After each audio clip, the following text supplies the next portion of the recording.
Second, explain in what respects the Harappan civilization differed from the later Vedic civilization. So ఇక్కడ మనకు first explain అడుగుతున్నారు. Explain అంటే డీటెయిల్డ్గా చెప్పాలి అని. So introduction 10%, main body 8% and conclusion 10%. So introduction, the Harappan civilization and Vedic civilisation.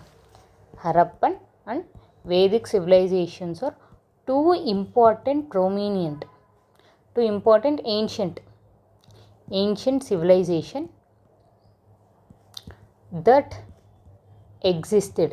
So ఇవి రెండు contemporary కాదండి, బోత్ ఏన్షియంట్ సివిలైజేషన్సే flourished in Indian subcontinent. So Harappan and Vedic civilizations are two important distinct ancient civilizations that existed in Indian subcontinent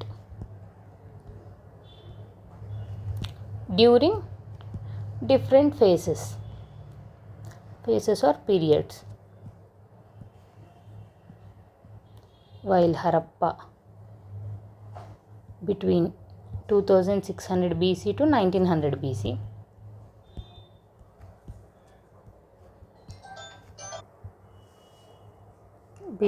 and Vedic civilization 1000 BC to 600 BC.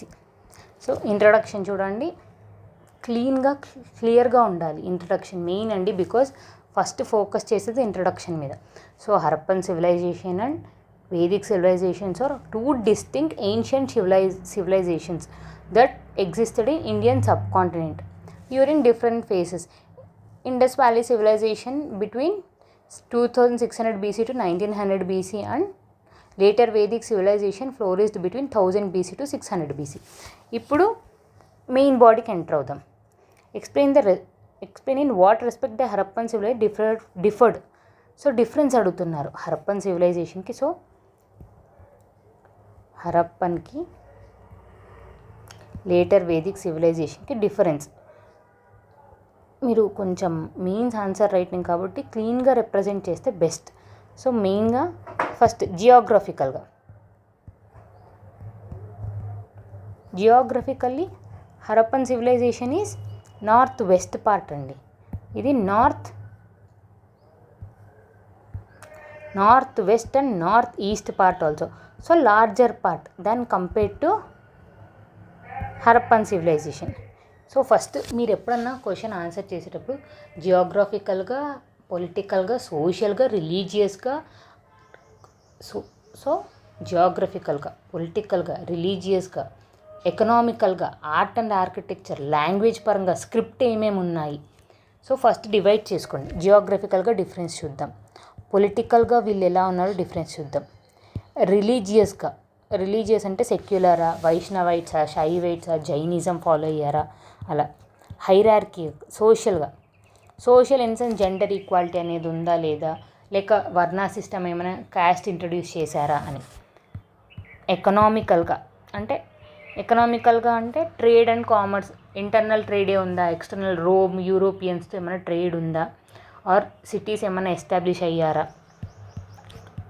Art and architecture. 7th language. ఇప్పుడు చూడండి, ఒకప్పుడు Sanskrit ఉండేది, తర్వాత ప్రాకృతి, poly languages వచ్చాయి, దాని తర్వాత తెలుగు, కొన్ని చోట్ల ఉర్దూ, హిందీ అలా ఎమర్జ్ అయ్యింది.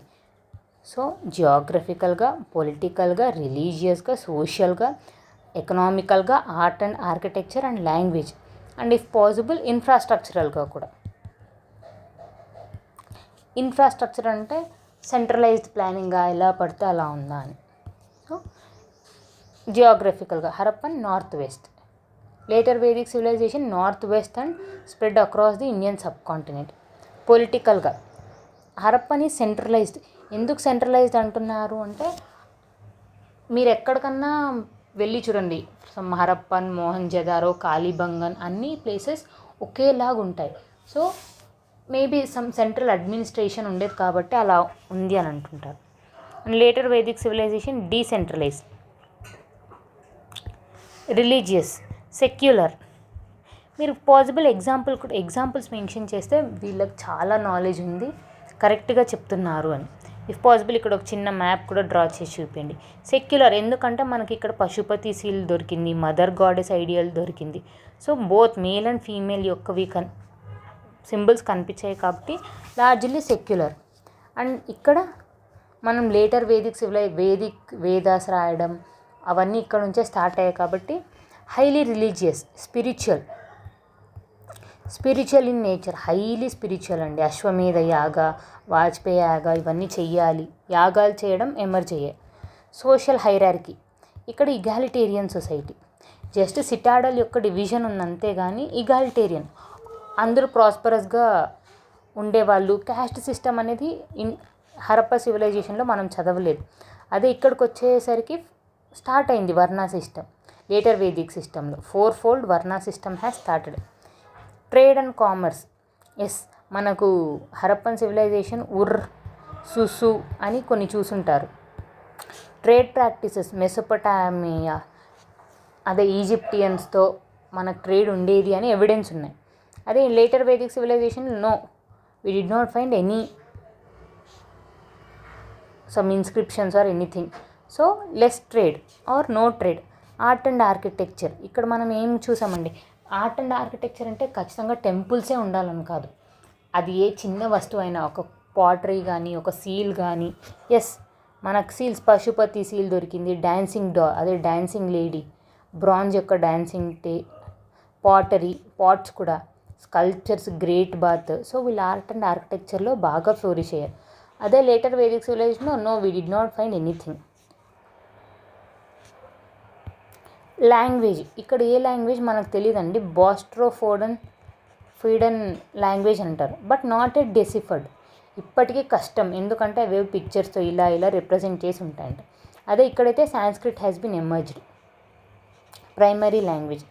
ఇన్ఫ్రాస్ట్రక్చర్ వచ్చి వెల్ ప్లాన్డ్, డ్రైనేజ్ సిస్టమ్ కానీ, శానిటేషన్ ఫెసిలిటీస్ కానీ, ప్రైవసీ కన్సర్న్ కానీ, సివిక్ ఎమ్యూనిటీస్, గ్రానరీస్ అన్నీ ఉన్నాయి హరప్పన్ సివిలైజేషన్. అదే మీరు లేటర్ వేదిక్ సివిలైజేషన్ వచ్చేసరికి నో, ఇది మెయిన్గా అగ్రికల్చర్ బేస్డ్ ఎకానమీ అని అర్థమవుతుంది. We did not find any sophisticated infrastructure. So అర్థమైందా అండి ఒక క్వశ్చన్ని ఇంట్రడక్షన్ ఎలా చేయాలి, కంపారిజన్ ఇస్తే డైరెక్ట్ హరప్పన్ సివిలైజేషన్ నార్త్ వెస్ట్లో ఉంది అది అని కాకుండా ఫస్ట్ మీరు జియోగ్రఫికల్గా, పొలిటికల్గా, రిలీజియస్గా, సోషల్ హైరార్కికల్గా, ఎకనామికల్గా, ఆర్ట్ అండ్ ఆర్కిటెక్చర్, లాంగ్వేజ్ పరంగా, ఇన్ఫ్రాస్ట్రక్చర్ పరంగా ఎలా ఉంది అన్న తర్వాత ఇప్పుడు direct conclusion. So overall both Harappa and Indus valley civilization were distinct in terms of their timeline, geographically, politically, economically and socially. Ante. So thus it is proved that both Indus Valley civilization and later Vedic civilizations are distinct in their terms of socio-geographical, political. That's all. End of the question. And మీకు ఇంకా ఏమన్నా elaborate చేయాలి అంటే Harappan urban culture గురించి చేయొచ్చు. లోథల్స్లో beads తయారు చేసేవాళ్ళు, lipsticks అవన్నీ దొరికాయి అని. Advanced in economy and trade. Later Vedic civilization ఏమో రూరల్ బేస్డ్ ఎకానమీ, ఇక్కడ ఎకానమీ అన్నాను కదండి. ఇండస్ వ్యాలీ సివిలైజేషన్ ఏమో urban based economy. In later Vedic civilization ఏమో రూరల్ బేస్డ్ ఎకానమీ అని కూడా ఎక్స్ప్లెయిన్ చేసి. సో ఇఫ్ పాసిబుల్ మీరు కూడా ఈ క్వశ్చన్కి ఆన్సర్ నీట్గా రాసి మెయిల్ చేస్తే ఐ విల్ డెఫినెట్లీ చెక్ అండి. If you have any doubt please comment in the comment section. Thank you.